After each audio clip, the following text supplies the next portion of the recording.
todo mundo está comemorando, né, com uma baixa aí da questão do dólar.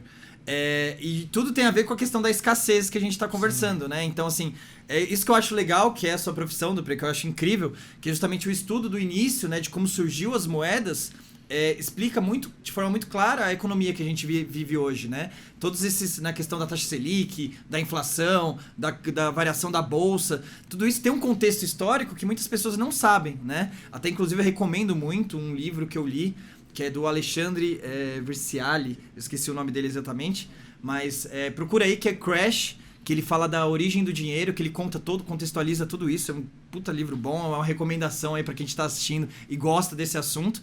Mas nessa questão específica de um cenário de guerra, né, que pode ser qualquer cenário de guerra, em qualquer contexto histórico, mas agora especificamente na guerra da Rússia com a Ucrânia, que tem esse impacto mundial. Por que exatamente a gente no Brasil está sofrendo esses impactos com a questão da redução do dólar? Está sendo um momento favorável ou desfavorável para o Brasil dentro disso? Quando a gente olha aí para essa macroeconomia, né, ela envolve muitas variáveis, tá? Sim.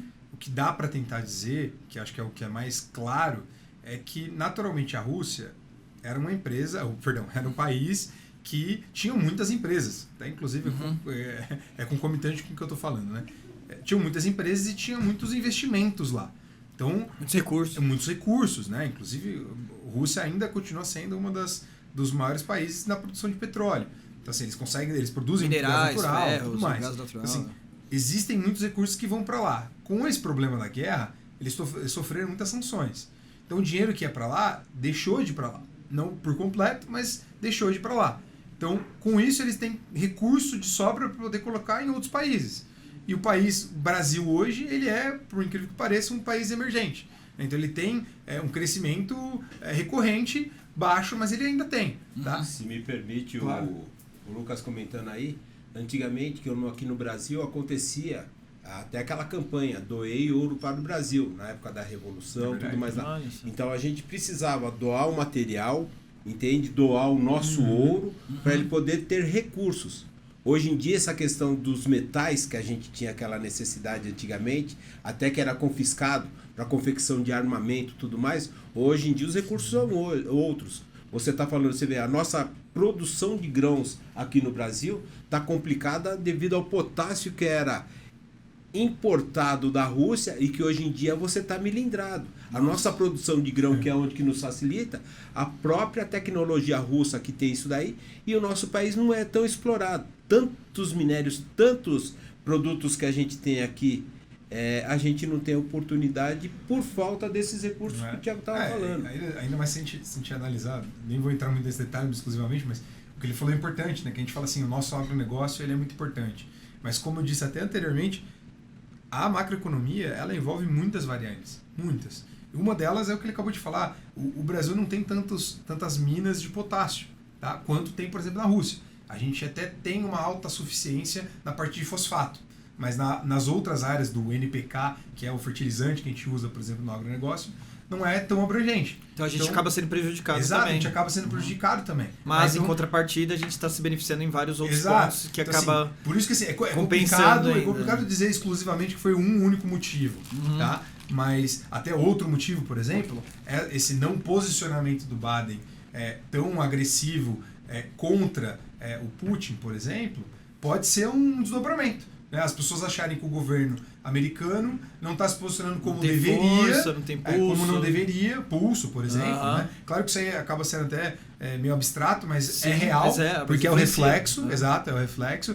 A especulação influencia exato, muito. A especulação... Tem o real, que realmente né, tem esses recursos que não estão sendo... esse investimento que deveria estar sendo feito na Rússia, que não está sendo feito, está sendo espalhado para outros países, etc. Tem a questão das matérias-primas que aí acabam... o Brasil começa a fornecer para outros países que compravam da Rússia, etc. Exato. Que isso aí são questões reais e tem muita especulação, né? E se a guerra piorar, e se melhorar, e se a Rússia se tornar uma superpotência, aí os Estados Unidos está perdendo a força, tudo isso impacta a economia, impacta a Bolsa de Valores, né? Até para trazer mais um assunto, desculpa, eu só vou concluir só esse raciocínio, e até já passo a palavra para você, para eu não ficar gastando muito aqui, mas... Podcast serve para isso, para gastar. Puxa. Se quiser de 1h30 de bate-papo, que você pode gastar. Se fosse pra falar superficial, aí você vê news. É verdade. Pensar, é verdade. Não, tranquilo, Mas, fica à vontade. Não puxando a sardinha um pouco pro meu lado com relação às criptos, porque ela também variou como um ativo, como ação, tá? Quando teve o problema da guerra na Rússia, o Bitcoin também caiu, tá? Ele também foi um ativo que teve esse problema com relação à queda.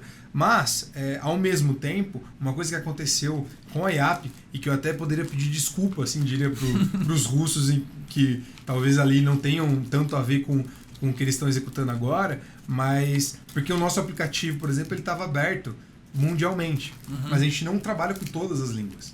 Tá? Sim. E a gente teve ali nesse período onde iniciou a guerra, praticamente até semana passada, a gente teve o que a gente chamou quase de um ataque russo, porque a gente teve muitos cadastros russos na nossa plataforma. O que a gente não conseguiu foi atendê-los e nem fazer com que eles conseguissem chegar até o final, porque a intenção que eles criaram nesse formato foi mais até de procurar saber como que eles conseguem trocar a moeda deles russa por uma moeda que não sofreria tanta inflação por causa do problema da guerra.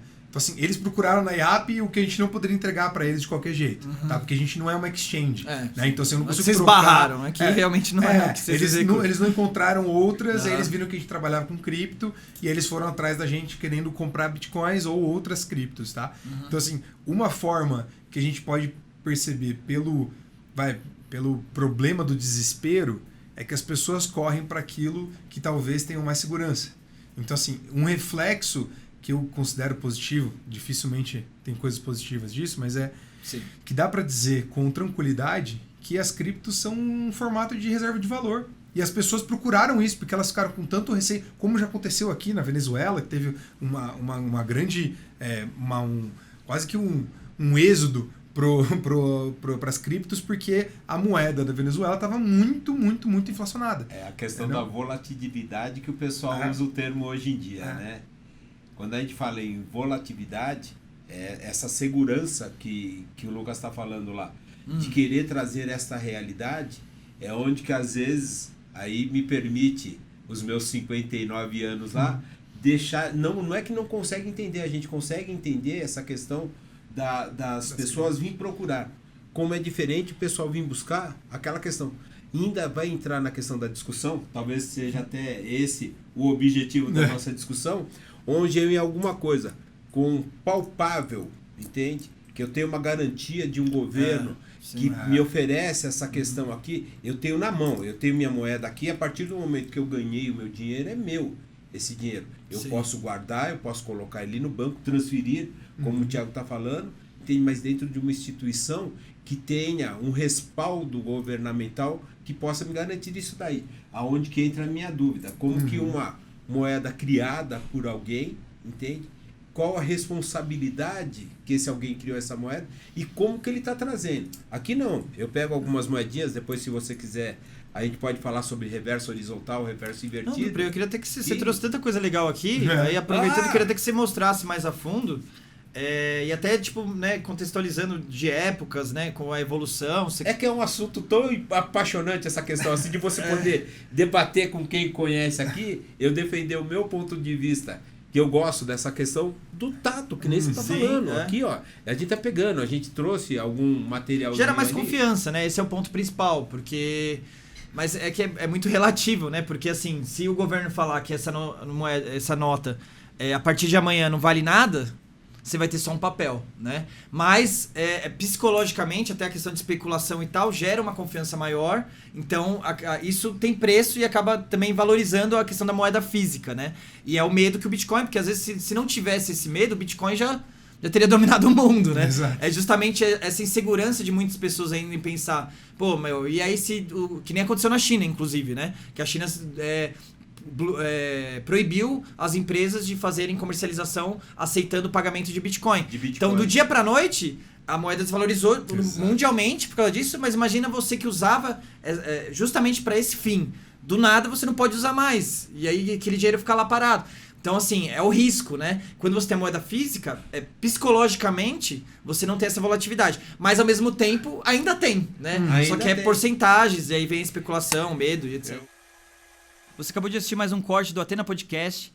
E diferente dos outros canais aí tradicionais que falam sobre aleatoriedades, sobre banalidades, a gente tá aqui para falar sobre negócios, sobre carreira, empreendedorismo, para te ajudar a crescer profissionalmente. Então, se você gosta de conteúdos como esse, dá um like aí, apoia a gente, se inscreve no canal e confira os outros vídeos que vai ter muita coisa boa para você.